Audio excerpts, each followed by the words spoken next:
Voltamos a apresentar Sintonia Nacional.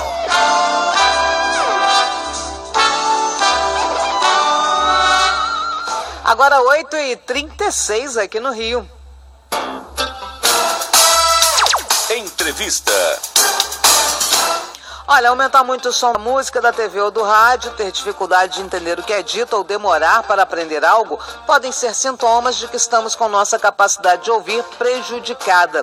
Por esse motivo, aqui no Brasil, é destacado o dia 10 de novembro como dia de prevenção e combate à surdez. A gente está na linha com a doutora Cíntia Fadini, que é fonoaudióloga clínica e especialista em processamento auditivo, em avaliação e tratamento, com experiência na área da audição e da aprendizagem.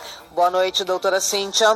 Boa noite a todos. É um prazer falar com vocês sobre os cuidados da audição e terminando o dia, que é o dia de combate à surdez. É um prazer. Prazer todo nosso estar conversando com a senhora. Tem muita gente com problema de audição no Brasil, doutora? Nós temos, sim, uma incidência bem alta.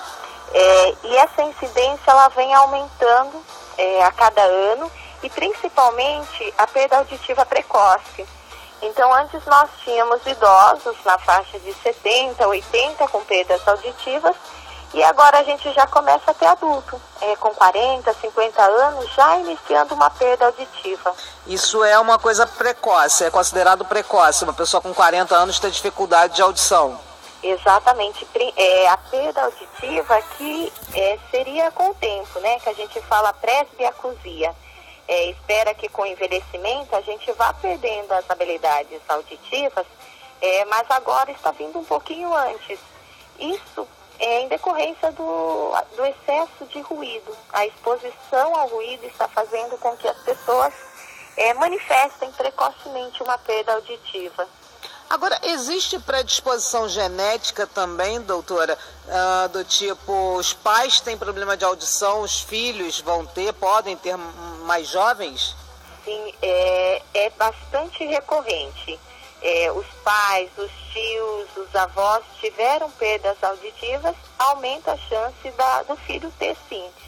Associado com o ruído, né, a pessoa ficar exposta a intensidades muito altas, aí sim nós estamos falando de um índice bem grande de pessoas com perda auditiva.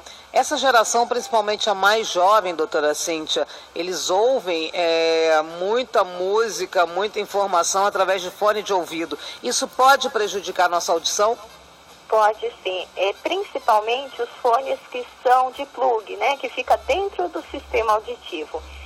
Eles aumentam a exposição do ruído e isso vai danificando células que a gente tem dentro da orelha interna.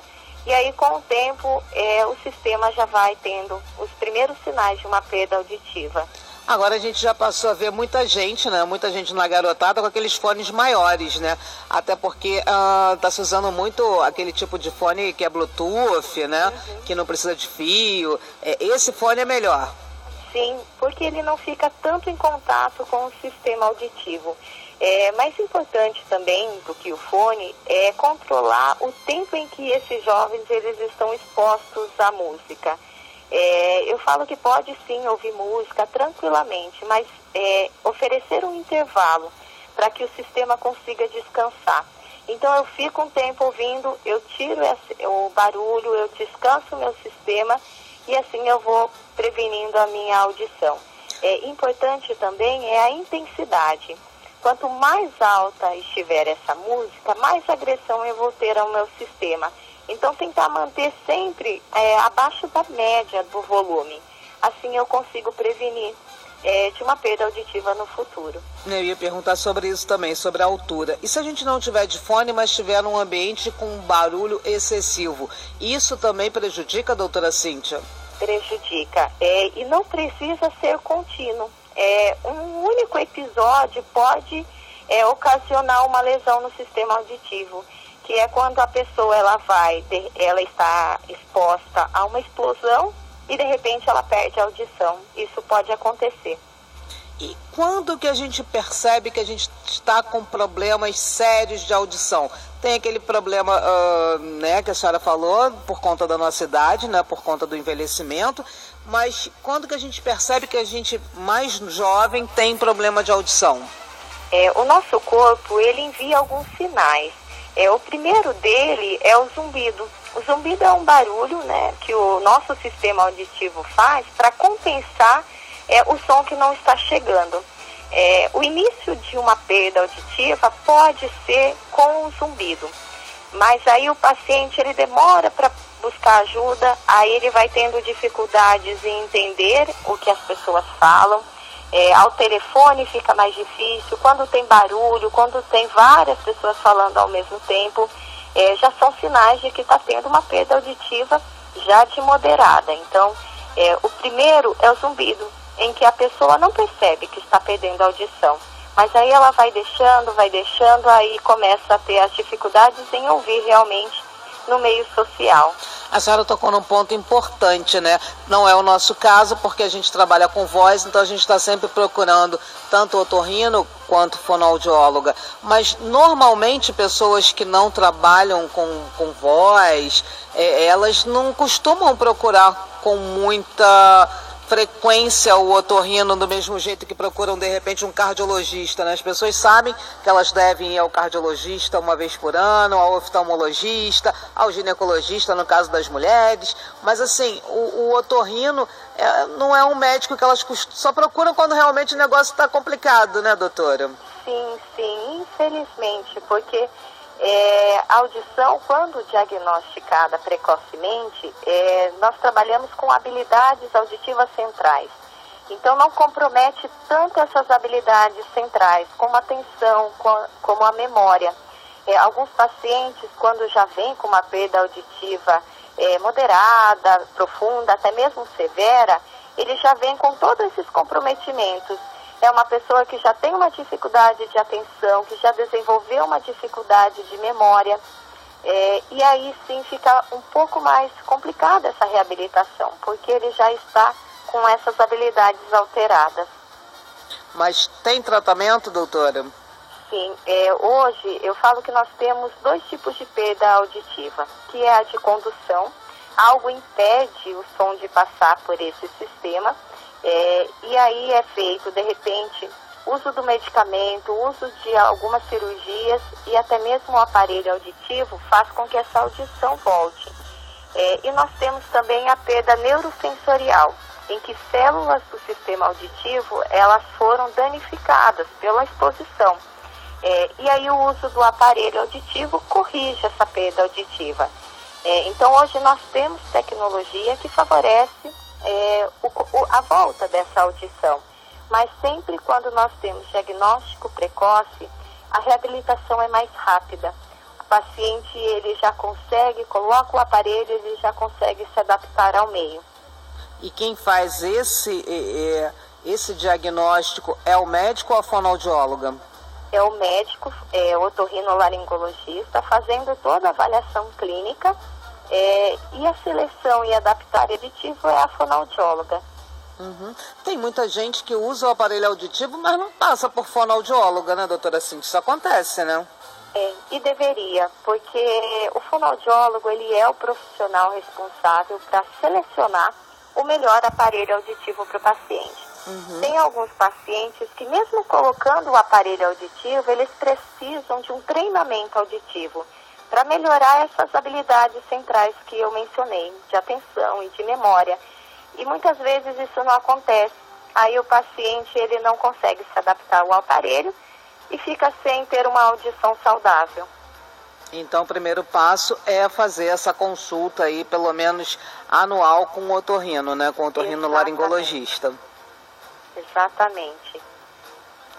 Tinha que incluir tipo um calendário de médicos, né? Que nem a gente tem aquele calendário de vacinação, deveria fazer com médicos também, uma vez por ano, procurar o cardiologista, fazer exame de sangue, procurar o ginecologista, procurar o clínico, né? Fazer os exames necessários e incluir aí o otorrino também, né?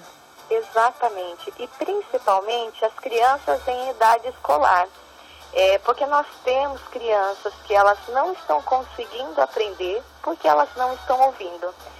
Algumas crianças que têm acúmulo demais de cera, Algumas crianças com perda auditiva de condução, né, que impede o som de passar pelo sistema, estão tendo dificuldades na aprendizagem e não estão sendo diagnosticadas. Tem uma coisa que a gente sempre fica na dúvida, doutora Cíntia. A senhora falou de cera. O uso do cotonete é recomendado? Não é recomendado? Ele não é recomendado. As pessoas, elas precisam entender que o cotonete, ele é uma falsa ilusão. Quando você coloca o cotonete para fazer a limpeza, ele tira um pouco apenas da cera, só que ele empurra a maioria dela. E isso vai aproximando de uma membrana que é muito fina do nosso sistema, e pode ocorrer o risco de ter uma perfuração dessa membrana e eu ter uma perda auditiva, além de estar fazendo uma parede de cera. Então vai acumulando cada vez mais a cera. E na verdade ele não retira. Eu me lembro que há alguns anos atrás, quer dizer, uns bons anos atrás, né, antigamente, na época da minha avó, na época da minha mãe era mais nova, que as pessoas usavam grampo, né, para limpar o ouvido. Gente, botava grampo de cabelo, botava um algodãozinho e limpavam o ouvido. Deve ser muito pior do que o cotonete, né, doutora Cíntia? Sim, e isso ainda é frequente. Além do grampo, tem algumas pessoas que colocam óleo quente. Nossa! Então isso é muito perigoso, porque, como eu falei, dentro do nosso sistema, nós temos uma membrana que ela é muito fina e muito delicada. Se eu perfuro essa membrana, eu não tenho a passagem do som, eu não tenho a amplificação do som, e automaticamente eu tenho uma perda auditiva. Então não é recomendado você colocar nenhum objeto estranho dentro da sua orelha. O que eu recomendo para os pacientes é usar o próprio dedo. O nosso dedo, ele é o tamanho exato de até onde eu posso chegar dentro da minha orelha. Então, com o uso de uma toalha bem fina, uma gaze, você coloca o seu dedo e faz a limpeza. Isso sim é indicado, porque aí você não chega tão próximo da sua membrana. Aqui no estúdio, doutora, todo mundo botou o dedo na orelha. E aí ficou a dúvida, qual dos dedos que a gente tem que colocar? É o indicador. Indicador, né? Tá certo. Porque todo mundo fez, foi automático. A senhora falou, foi o gesto que todo mundo fez. Vamos levar o dedo na orelha para ver se realmente cabe, né? Durante o banho, você pega a toalha, aí você coloca com a toalha, fica mais fácil. A cera que sai é porque o sistema já usou ela e ela está para ser descartada. Se ela está dentro do sistema, é porque ele ainda está usando para lubrificar o sistema auditivo. Legal, que bom saber disso, doutora Cíntia. Olha, muito obrigada pelos esclarecimentos, uma boa noite para a senhora, um bom final de semana e até uma próxima oportunidade para a gente poder falar mais sobre isso, que acho que a gente tem que falar mesmo, né? Para as pessoas poderem ficar, como a senhora disse, principalmente com as crianças, né, ligadas. De repente a criança está indo mal no colégio, mas é porque ela não está escutando o que está acontecendo, né? E aí o pai e a mãe nem sabem disso, né? Exatamente. Eu que agradeço, é um prazer falar com vocês, principalmente nesse dia, que é o dia de combate à surdez, e eu fico à disposição. É sempre muito bom falar. Obrigada, doutora Cíntia. Boa noite, até a próxima. Boa noite, até. A gente conversa.